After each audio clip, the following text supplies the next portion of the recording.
Second half, ready to go, ready for more, ready for new. Straight up the store, you already know. Ready to blow, ready to move.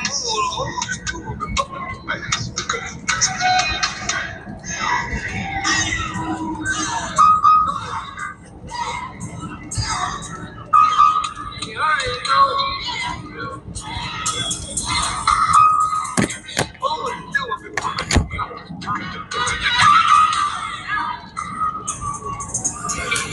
All things new. Sing up with me. Say, all things new. One more time, say it. All things new. What can I hear y'all? Hello, hello, hello. Welcome to another episode of Distance Traumas. I'm your host, Lisa Styles. Thank you for tuning in. I pray everyone has had a blessed and safe week. If not, I hope you pray, because believe me, prayer does change things. If you haven't prayed this morning or this evening or this afternoon, you should take a minute and say a quick prayer. All right, let's get it started. So in today's episode, we're going to talk about minding my business. And also today, I have a special co-host with me today. Today, I have my better half, my husband, Tommy Guidry. Say hey to people, baby. Hey, how you guys doing out there? Hope you guys having a blessed day. All right, so are you ready to get into this episode today? I am. You gonna be good today? Yes, I am. All right. So as I stated earlier, after today's episode, we're going to be talking about minding my business. Do you have family members, family or friends that you may deal with, and they're always saying, "Oh, I was just minding my business," and typically that's because they don't want to, I guess, get caught up and tangled up into your business. And I just hate when that happens, because that causes friction, and that can also cause trauma in your life, especially when you're dealing with something serious and they turn a blind eye and just act like they don't have time to even deal with you or even talk to you, but yet they want you there for them. Can you agree with that, babe? And also, being grown, you can deal with family and friends, not just, when you was a child. But I know in a situation of mine started when I got touched when I was a little girl. I've told her about this story several times. You've heard me talk about this. I talked about this in an earlier episode of my podcast, being touched when I was at the early age of 6. And my family turned a blind eye. But before we dive into that, you want to introduce yourself to the people and tell them a little bit about yourself, babe? So you guys, my name is Tommy Guidry. I was born and raised in Louisiana. I grew up in Bristol, Maryland. That right there is just a little bit about me. Okay, all right, short and sweet, like that.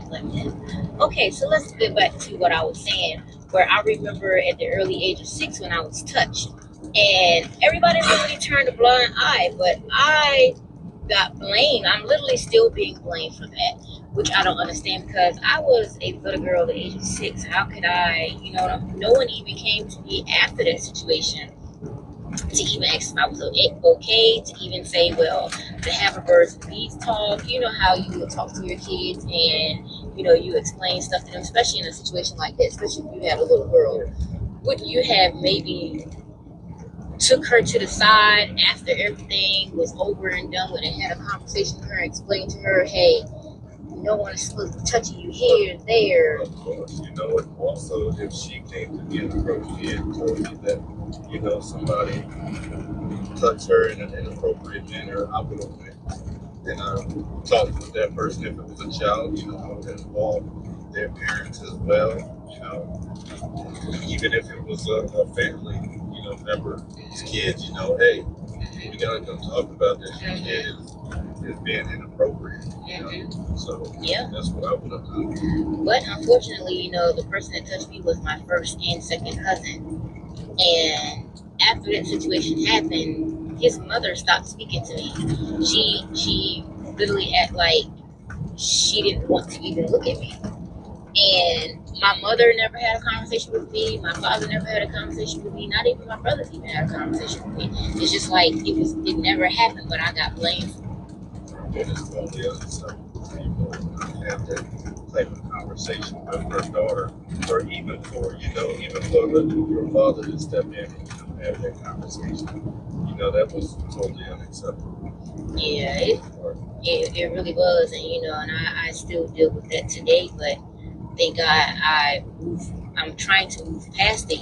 I got through it, but sometimes it does bother me. Sometimes I do think about it. Unfortunately, now at the age of 44, I'm literally going through that same thing with this older brother. Other than he didn't never touch me, but he has said some very inappropriate things to me, and so not only am I trying to clean up that 6-year-old little girl, I'm now trying to clean up the 44-year-old woman that has to turn around and deal with the same thing 30 years later within the family. And yet still no one has even reached out to say, hey, are you okay? I'll bring something to you that my sister is accusing me and my brother. I remember that. Is, doing something to her daughter, which is my niece. When we were kids, we always played, we always hung around, each other, and, as far as I can remember, nothing happened. But, for her to go to, adulthood and, have a child of her own, then all of a sudden these things are coming up that me and my brother had done something to her. If that was the case, how come that stuff wasn't brought up when she was a child? How come that waited until she became a grown woman? That probably was something that either maybe somebody in her household was doing to her, and maybe she deflected that onto me and my brother instead of the real person. directing it to the person that actually it happened with, because those wounds was fresh, from whatever happened to her that her mom said happened. Did your mom address you about it, or like what happened? My mom never addressed me about it. This was told to me by my sister. So it was by your other sister or the accused? The sister accused. So she told you that you and your brother used to touch on her. Used to touch on her daughter. Used to touch on her daughter. And right now, she's just saying that, okay, well, for a while there she wasn't speaking to me. So I don't know what happened. Do you remember touching on her daughter? No, I don't remember anything. Did you talk to your brother about it when it happened? Yes, I did. And what he said? He was like, I don't know. He said he didn't know what was going on. He said, So your mom, your stepdad, nobody never said anything. Nobody else ever said anything.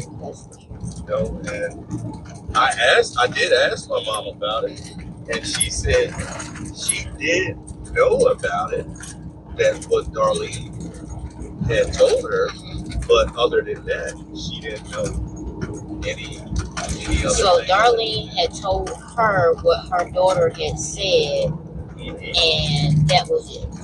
And that was it. Nothing else transpired from it. So if you was to go now, like what I've tried to do, to go and ask questions, and I know that you have experienced this before with your mother, with your dad. We'll talk about that as well if you'd like to. When you ask her things about your past because you're trying to put the pieces of the puzzle together, she makes it seem as if you're trying to start drama. Correct. She always tries to deflect it as I am causing drama, and that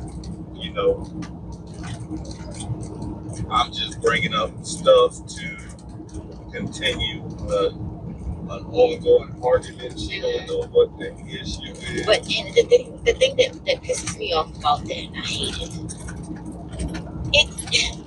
I get it. Some things, some people may not want to talk about, bring it up. Some people just don't want to confront certain demons or maybe certain things that may have happened in their life. I get it. I understand. But at the same time, especially when it's a child coming to the mother to get answers, especially about something that you're being accused of, you get told you're starting drama. And they don't think about the trauma with the T that is causing you in your life. Not only now as an adult, but also as a child, but you're hearing about this situation as an adult. And you're trying to get to the bottom of it, and yet your mom, the one that's supposed to be put in your life to protect you, so you be there for you, be your rock, is not doing that. She is not protecting her bear cub. And that pisses me off. What about her not protecting?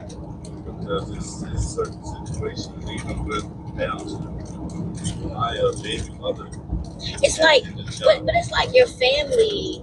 It's like families be in your life and be secretly happy every time you fall apart. It seems like, and I don't mean to cut you off, but it just seems like they're there for those moments when you're falling apart, when you're struggling. But they not there to be your cheerleaders when you're doing good or when you're doing better than them. Right. The only thing you do is date you that, oh, well, I talked to such and such, and I told them how good you were doing. You know, I never been standing there and, got the compliment or my mother or father told me. But the thing about it, someone and told them, but also, I don't understand that either, right? How can you say, oh, I told such and such how good you're doing, blah, blah, blah, blah, blah, but you don't hear it from them, and at the same time, they don't think she give you the bare minimum as a mother. So how can you compliment me in front of others, but you can't compliment me in private? It's like she's trying to gain an award for them, but not really gaining an award for you.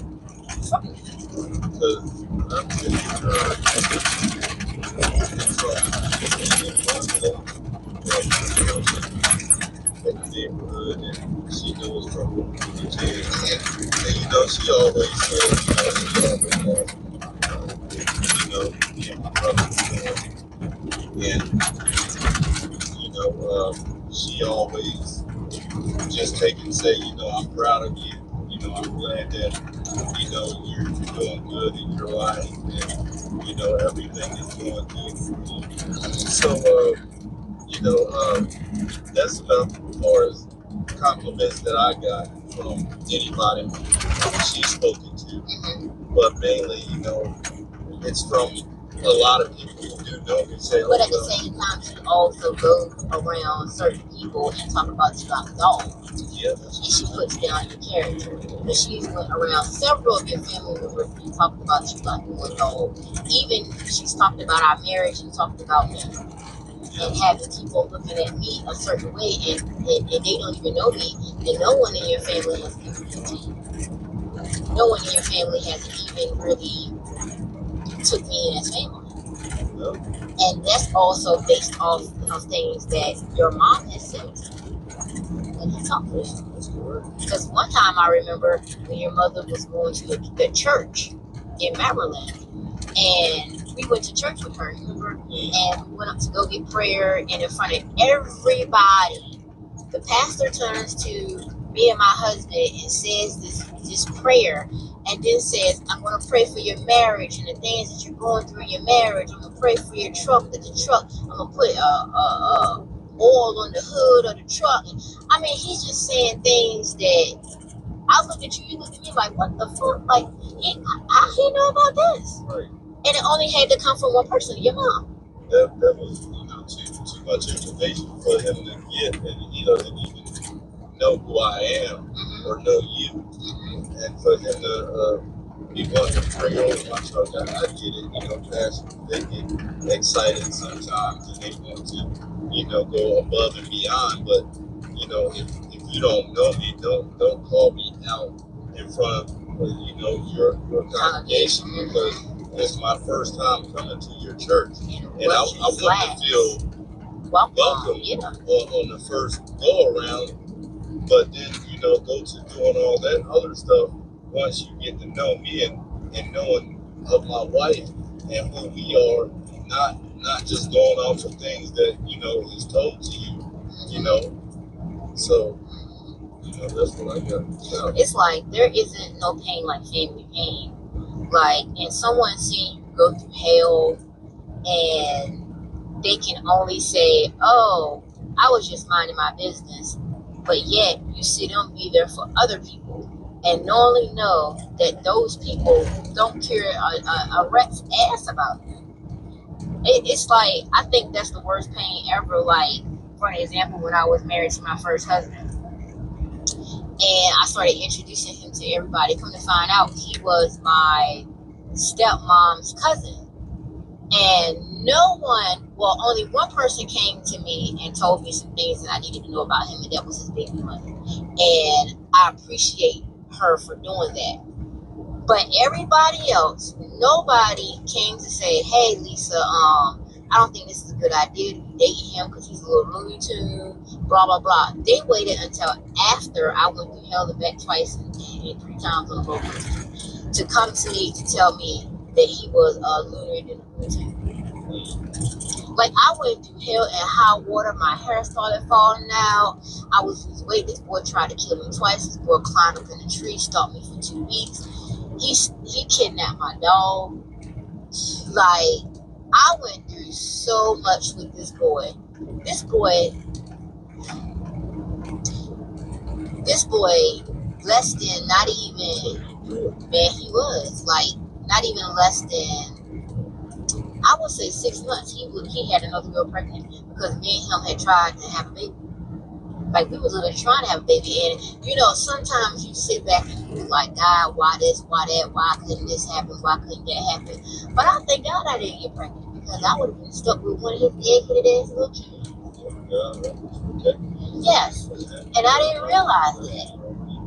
Yeah. What he was already trying to do himself. The craziest thing is, y'all, my husband that I'm married to now knew him when they used to work together on this job, and he would see my ex-husband in my SUV. He thought it was his SUV, and he was cheating on me around the same time. He didn't even know he was married because of how he used to strut his ass around the plant.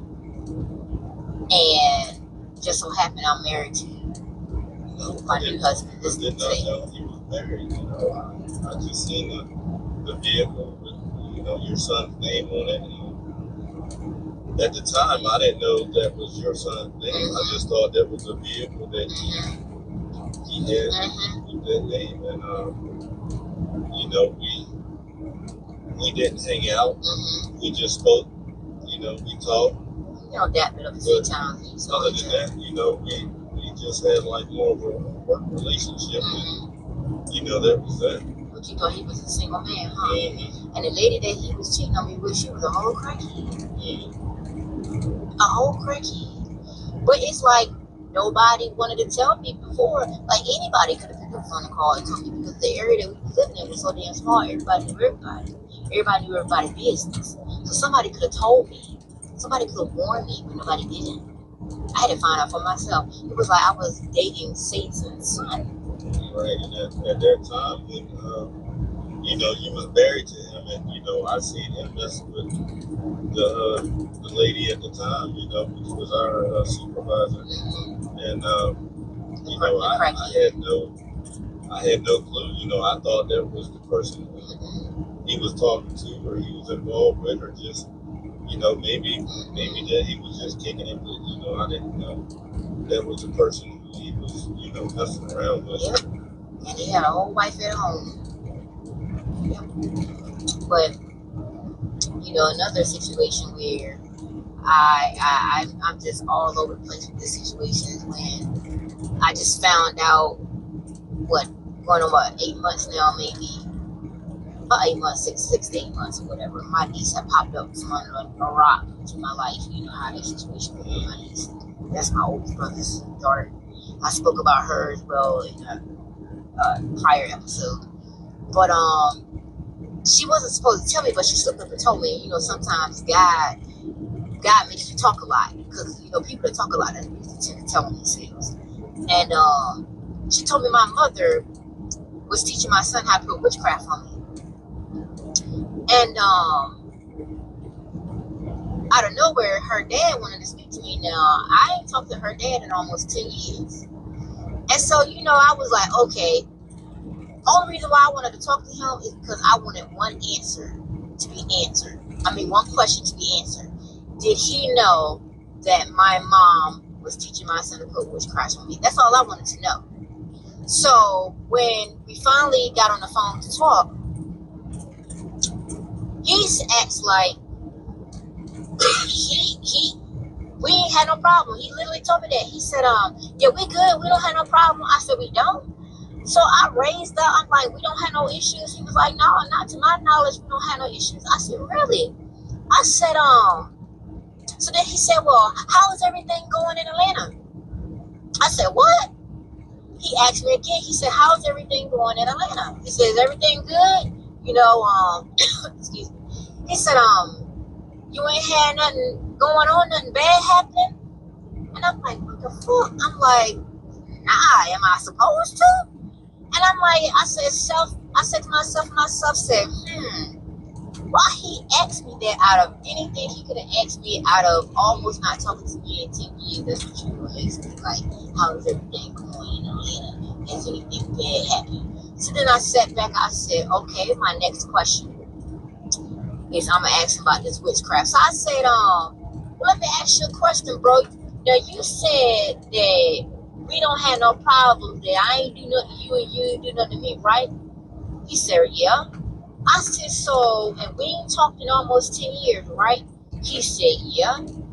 I said, well, why you wouldn't call and tell me that mommy was teaching my son how to put witchcraft? He got quiet. He said, how you know that? Who told you that? I said, your daughter. He said, no, not to. He said, huh? He acted like he didn't know what I was talking about at first. But then he came back around and said, well, I did mention to her, I remember me and her having a conversation to where I told her I thought mommy was dibbing and dabbling into those books, which I talked about those books in a prior episode, that my mother was practicing witchcraft and the devil and all this other types of shit. And I said, so you mean to tell me you told her that you thought, so you didn't know for sure? Yeah, that's what I told her. But you just told me that you didn't know what I was talking about. So then he started stumbling on his words. I said, you know what? I said, fuck you and fuck your daughter.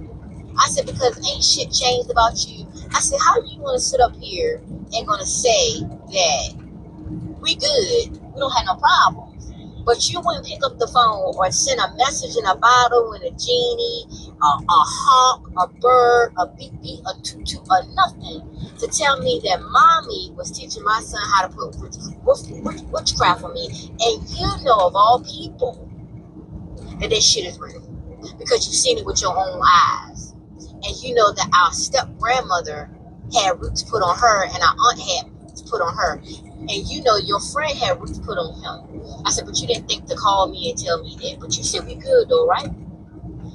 He gonna try to go off. Boy, get off my phone. Bye. Goodbye. I don't want to talk to you in this life, the next life, or the life after that. But he was pretty much saying he was trying to mind his business. Now, am I crazy?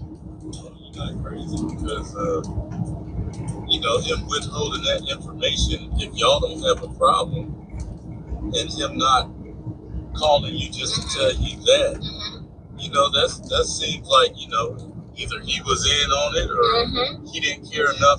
But let's go back to the first beginning of our conversation, those key words that he asked me. How is everything going in Atlanta? Right. How is everything going in Atlanta? Has anything bad happened? Right. So he was already trying to see if something had happened, you know, because he already knew that, you know, that was going on. So he was trying to see if you were going through any. And nobody follows you worse than a hater or a stalker, right. Because he was like, yeah, I see you doing big things down in Atlanta. Oh, yeah? I know you stalk me on your Instagram. I keep you on there for a reason. Right. And I put just enough on Instagram because I don't really go on IG like that, but I put just enough on Instagram to feed him. Right. Because I know you're looking. You're looking at my page through your girlfriend page. So I sit you there for a reason. I don't play chess. I mean checkers. I play chess, and I literally don't know how to play the game, the actual board game. But in my mind, I'm not playing checkers. So they say you got to keep people under a microscope. Yeah. Yes. And I keep him there for a reason, to give him a little bit to sit back to just to see that the grave y'all dug out for me, it wasn't for me. You dug it for yourself. That's correct. Now here's another incident where people sat back and minded their business. We just went through this last year with the house in Maryland. You want to tell them about that? Yeah, I definitely can. Well, you know, we had a house back in Maryland that we was renting out to a family member, and well, no, you gotta back up. You gotta tell us. Okay, I'll go back. Okay, what led us to renting the house out? What led us to renting the house out? We had to go down there. You know, we had some tenants in the house that was real nasty, so we went down and tell how nasty the house was. You know, dog poop and dog poop piled up, y'all. Not little turds. And, you know, they just trashed the place, had condoms all up in the house everywhere. Used condoms, y'all. The daughter was, you know, having sex with God knows who. And we found a bag the bag was full of used condoms in a closet. So, you know, that was, you know, it was a horrific scene, you know, to see. And we got pictures to prove it. But the family live right in the backyard and didn't tell us anything. The family lived right up the street. Talk about the little girl, the little naked little white girl. You know, the little girl ran across the street, knocking on my aunt's door, and you know, they were in the house fighting, and so she had went knocked on the door and was asking for help in the middle of the night. Middle of the night, naked. So and they didn't even think to call and tell us nothing. Nobody called, told us nothing. You know, the police was called. But I will say this, we have to take accountability on our part, because we were trying to be those landlords, you know, give our tenants space, because we know how it is from renting from people. And we didn't do our due diligence by going to make proper checks. So that was also we have to take responsibility for that part. Yes, we do. And also, I do feel like the family could have picked up the phone and say, hey, I just want y'all to know this is going on here on y'all property, or whoop-de-whoop, or won't. But yeah, that was a situation where everybody knew what was going on but us. And, you know, all we was is a phone call away. And all they had to do was call us, and then we could have came and addressed the situation.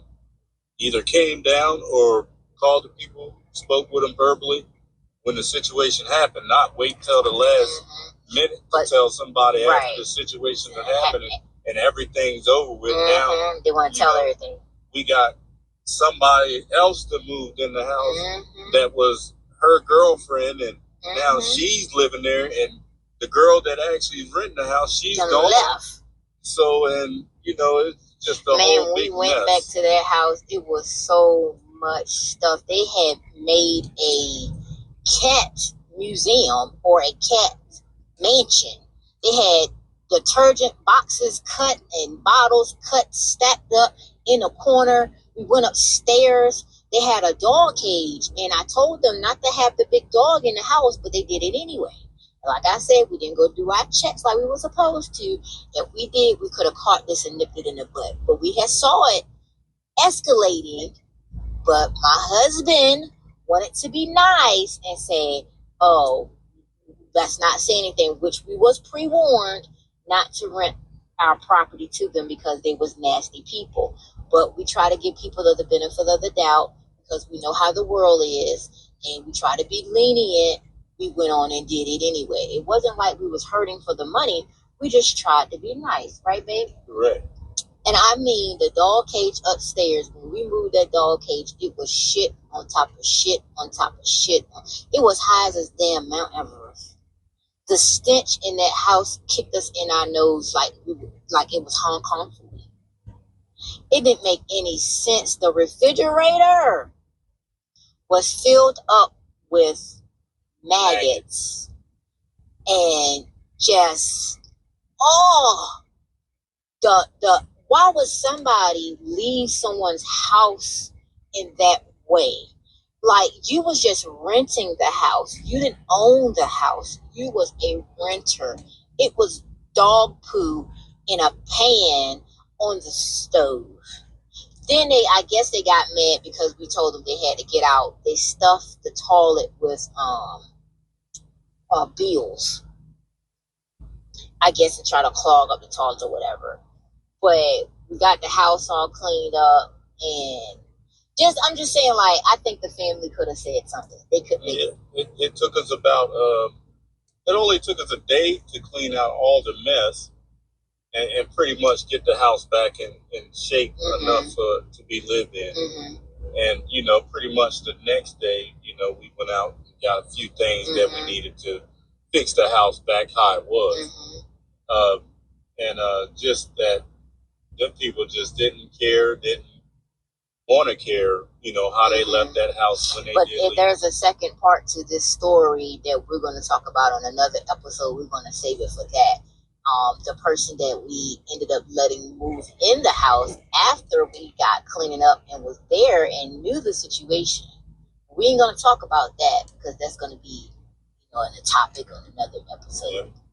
But yeah, like you said, we just felt like they could have said something. Then the one lady, when she saw us a neighbor, here she come sashaying her ass over in a little nurse uniform, talk about, oh, I want to talk to the both of y'all. Right. Because the one guy was crawling under the house and they was cooking meth and they was doing something in there. They was drilling and cutting, and I just didn't know what was going on. But you didn't think to pick up the phone to call? You could have went right around the corner and asked my husband's mother for our phone number to call him. Correct. She could have. I mean, because that person that came up and had so much to say to us about what was going on, whether the guy was putting a bomb under the house or not. That's what she said. She didn't know if he was hooking up a bomb, but he was actually shutting off a pipe or fixing a pipe they was cooking that meth in the house. was leaking in the house. But they was cooking meth in the house, and I guess that'll be another topic too to talk about later on. But that was just crazy. They were doing drug deals and all that type of stuff. And then while we're cleaning up the house now, here come the family want to tell us what everything they seen. So I said, well, why y'all didn't call and say anything? Like, why you waiting to tell us now? His bubble butt, can't drink Dr. Pepper having ass aunt gonna come and wobble her looking ass over there and want to give her input. Why you didn't pick up the phone, Jazzy Bell, Grimly head ass, and tell us what you were seeing? But now you want to tell us now. It's like really no need to tell us. And then I'm not going to get on her husband because that's who he is. We're going to talk about in the next episode with his pussy smelling breath having ass. Oh yeah, I seen this when that little girl came over there. She was naked 2 o'clock in the morning and he looking like Mr. Ed telling the story. But you didn't bother to pick up the phone. That's the thing right there, family. All the family knew, but nobody bothered to pick up the phone to even call. His mama knew stuff was going on because the town is so small. Everybody knows where you are. I mean, my mom's right around the corner. Yes. She's less than I would say 0.5 yes. 5 miles away. Yes, she used to do drive-bys when we lived there, and she didn't know we had a camera outside, and I used to catch her doing drive-bys. So I knew you was doing drive-bys, being nosy, Pink Panther. But Nobody wanted to pick up the phone and say, hey, I think you might need to know this. Right. Everybody wanted to say something when it's already done. When the damage is done. They literally left a $500 water bill because they wasn't paying for the water, and that fell on us because the water was still in our name, and we were just letting them pay the water bill through us. But the thing about it, it was more than $500. Actually, the people knew that they was renting the place. No, actually, the water bill wasn't their name, but it fell on us because we the owners of the house. Right, it fell on us, and we not only had to pay the water bill when they moved out, we had to pay the water bill while they was living there. Yep, because the water bill had to stay on because they said that because the water flowed by the house, even when we didn't have tenants there and nobody was living there, we still had to pay a water bill because the water flowed by the house. So the water bill had to be paid regardless. And then they left they didn't leave for us because the electric was in their name. I found a $1,500 electric bill. Like I don't know, they just stopped paying the bills. But needless to say, the family didn't say anything. The family didn't give us a heads up. That's why I say, the family that wants to sit up and say, oh, I'm gonna mind my business, fuck you. Mind your business. Continue to mind your business. Just know when you're in a situation, we're gonna do the same. We're gonna mind our business. Exactly. For now on out. We're going to be minding our business. I'm going to be sitting back with my legs crossed, eating a bag of cheese balls or some hot fries. But baby, do you have any final thoughts? Because I'm about to end this episode. My final words is anybody who's renting a house, make sure you do your due diligence and check up on your tenants and make sure they're doing what they need to do to keep your house in the shape that you gave it to them in. But you have to check up on them. You have to. You just can't say, oh well, I'll check by next year.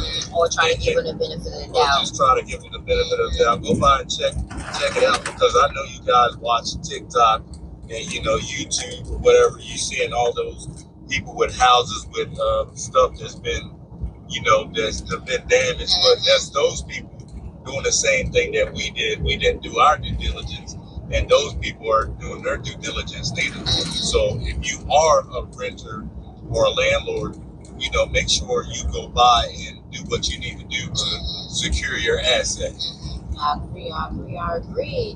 All right. Well, after each episode, I always leave my contact information if you want to leave a positive message or just want to say hi or share a thought or quote or whatever.